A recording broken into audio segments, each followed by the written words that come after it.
গত বছর এই এসএসডিটা ক্রয় করা হয়েছিল।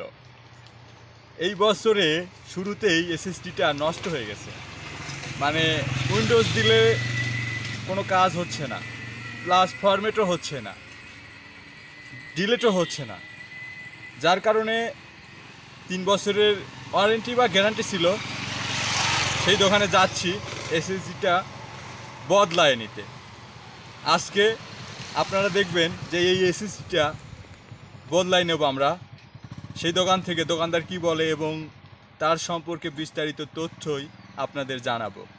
এবং চলুন সেই দোকানে যাওয়া যাক।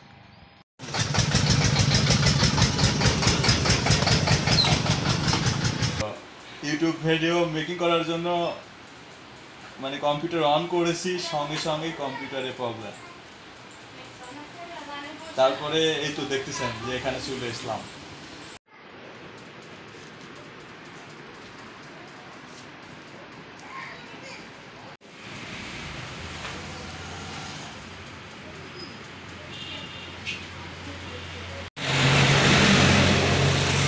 আসলে ভাই আপনাদের সুবিধার্থে একটা কথা বলি, সেটা হচ্ছে আপনি যদি এসএসডি ক্রয় করেন বা কেনেন তাহলে সবসময় 256 এই জিবিটা নেবেন, 128 জিবি কখনোই নেবেন না। কেন নেবেন না?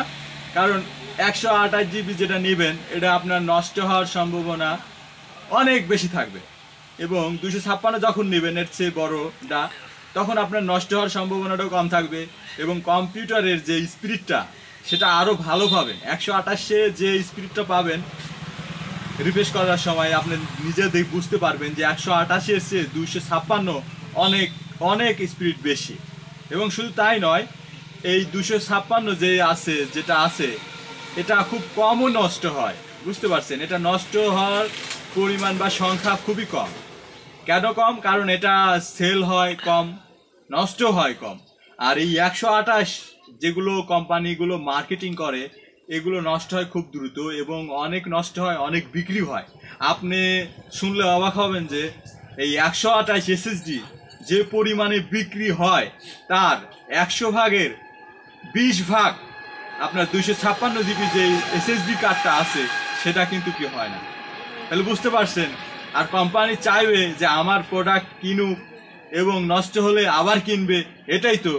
আপনি সেই ফাঁদে পাওনা দিয়ে একদম আপনি যেটা করবেন সেটা হচ্ছে 256 জিবির যে এসএসডিটা সেইটা কিনবেন।